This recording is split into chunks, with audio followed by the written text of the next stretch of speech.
music selection today is from John Alston.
Thank you, John, for your inspirational music.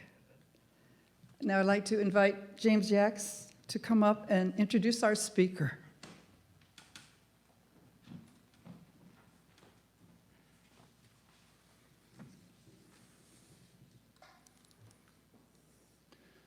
It is my pleasure to introduce our speaker, Clarice Novaes de Mota. She was born in Northeast Brazil and is an American citizen as well.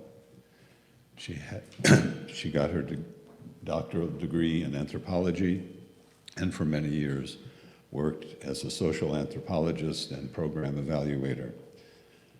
Also, she taught at the University of Brazil and was assistant lecturer of anthropology at the University of California, Berkeley. Upon retiring, she reinvented herself and became a past life regression therapist, a certified clinical hypnotherapist, a Reiki master, and a certified life coach. She has her own business, Surrender to Serenity, where she sees clients on a regular basis. She is also an accomplished painter, and in her spare time, to quote her, has written, I believe, 5 books. She is mother of Sylvia and grandmother of Leo, 5 years old. And from what I know of her life, she has taken the words of Jesus quite literally, that you are the light of the world, and she has not kept that light buried. So welcome with me, Clarice.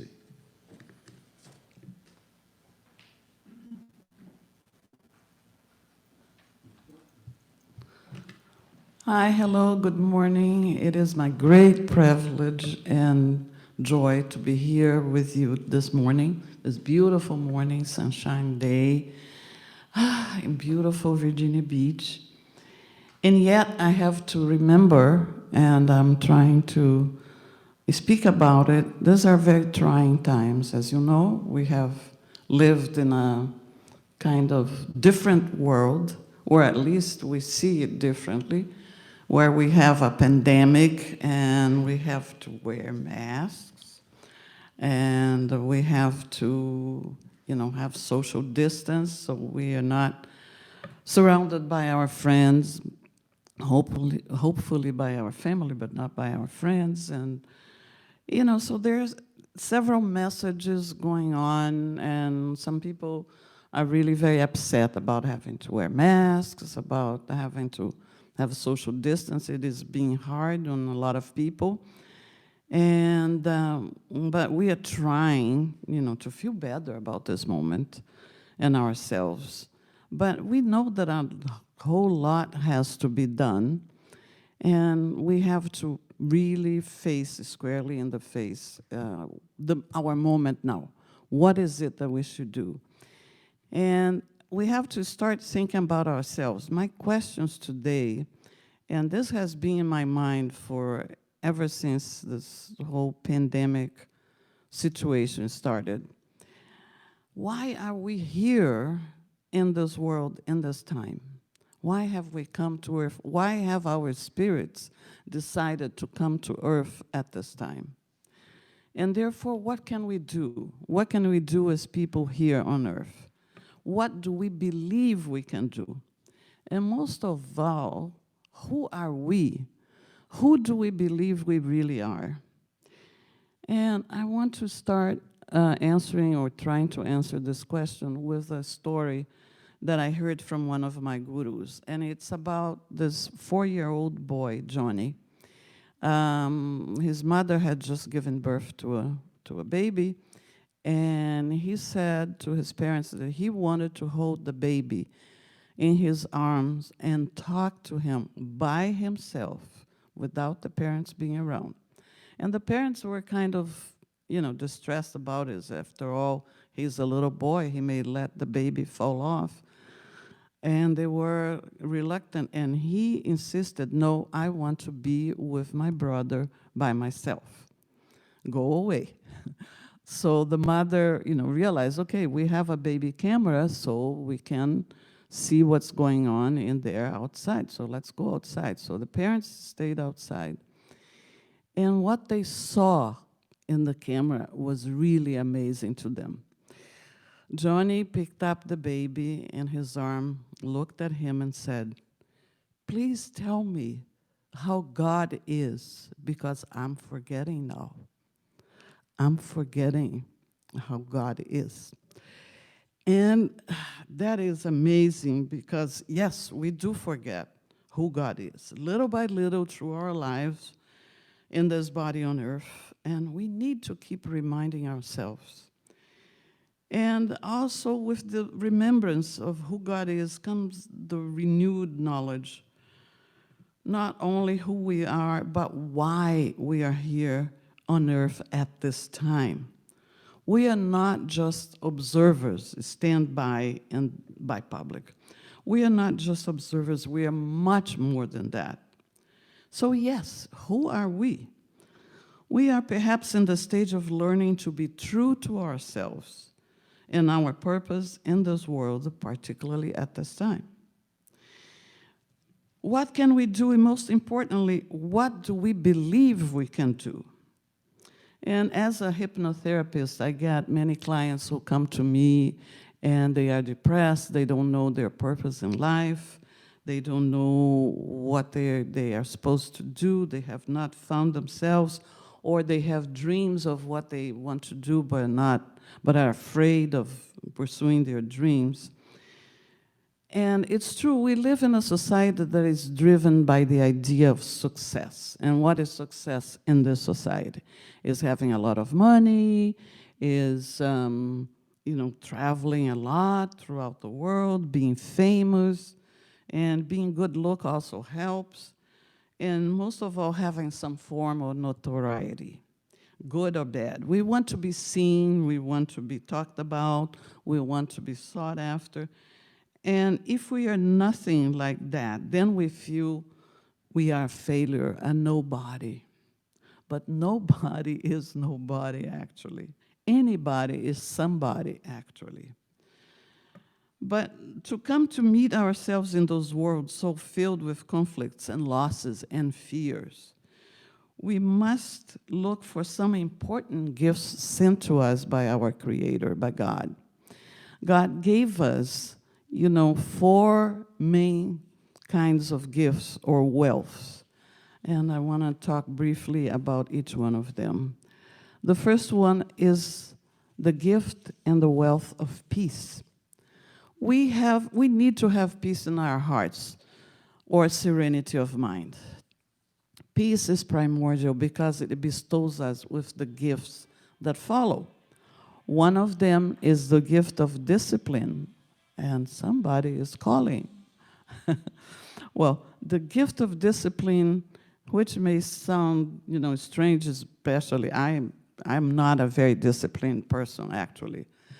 But we have to have control over our senses, our feelings and thoughts.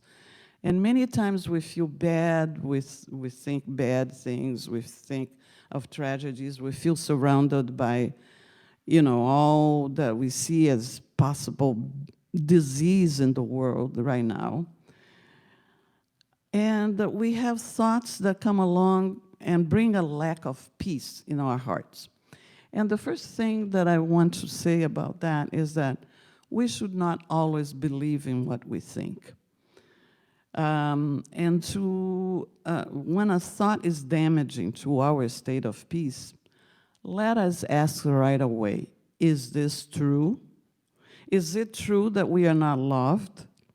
Is it true that we are in danger of losing our lives?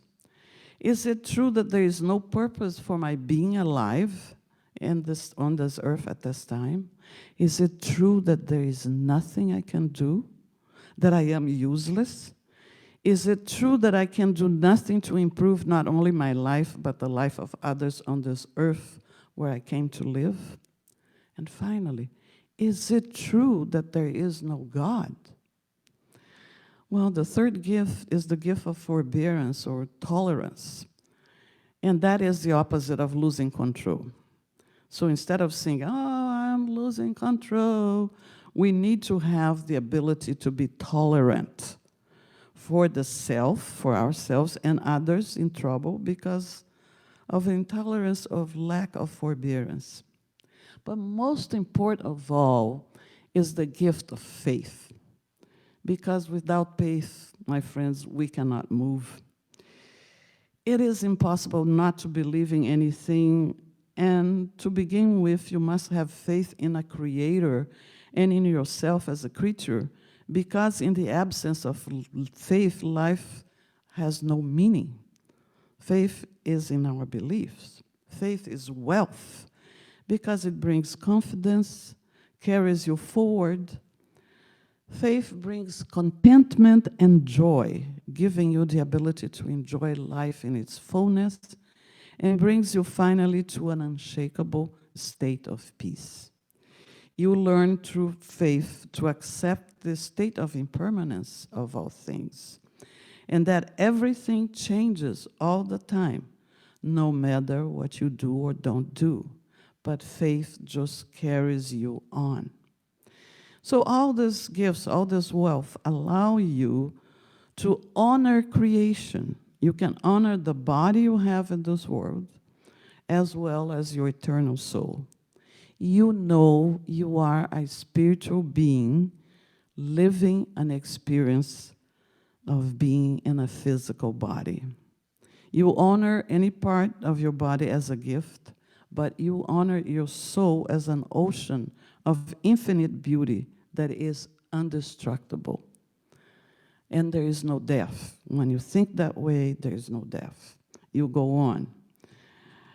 And we realize that to be an eternal part of this world and beyond, we must first of all be peace now. Learning to be peace in this world of illusions and misinterpretations of reality is sometimes very difficult, almost impossible. But it is possible, always. And so I want to tell this little story because when I first came to the United States, it was in 1965. And I was 22 years old. And I was married to a pacifist man, a Quaker man. And we always participated in peace demonstrations. You know, there were lots of, you know, you all probably lived those days too, if you are near as old as I am. But if you haven't, I'll tell you, in the 60s, during the Vietnam War, there were lots of peace demonstrations happening all over this country. And we lived in Philadelphia, and we went one time to New York to a huge peace demonstration in New York. And as we were there, lots and lots of people demonstrating for peace, and we are silently demonstrating for peace. But there were people around us that were against us and were furious and really being demonstrating their anger. And at one point, this young man came right close to me, looking me in the eye and said, "You are cowards, you are chickens," blah. You know, he was really awful.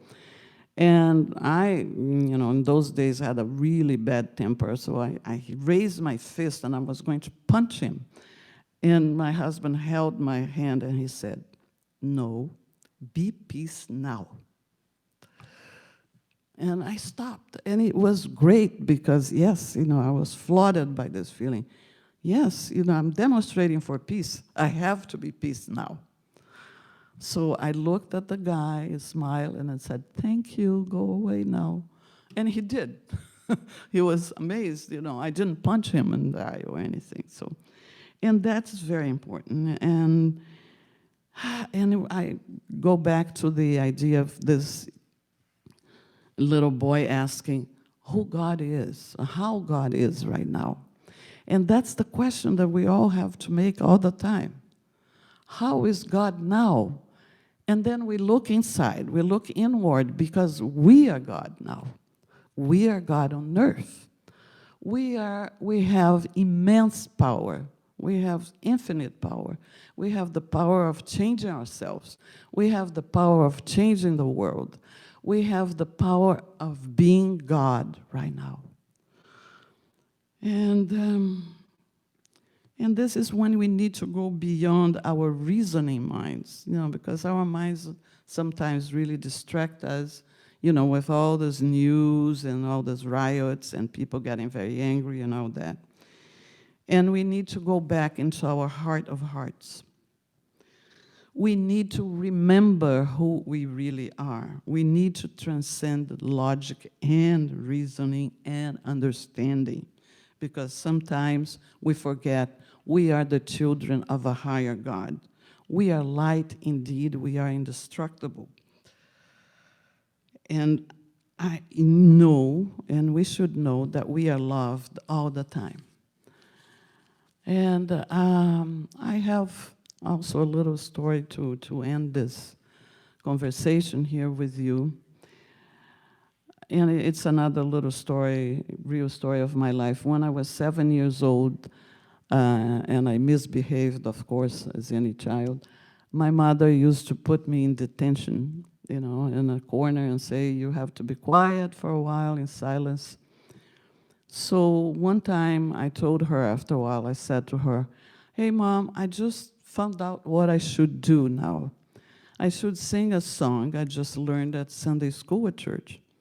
We were Episcopalians, and our bishop was an American man, and he taught us a song in English. That was my first English understanding. It was this song. And I'm gonna ask my friend here to sing with me. And this is the song that I want to part this with. This little light of mine, I'm gonna let it shine. This little mind of mine, I'm gonna let it shine. Let it shine, let it shine, let it shine. All of you should get up and sing. This little light of mine, I'm gonna let it shine. This little light of mine, I'm gonna let it shine. Let it shine, let it shine, let it shine. So whenever you are depressed or misunderstanding what is going on in the world, remember, you are the light. You are the light. Bring this light forth. Let us go out in the world and shine our lights. Thank you very much for your attention, and this is it. Thank you.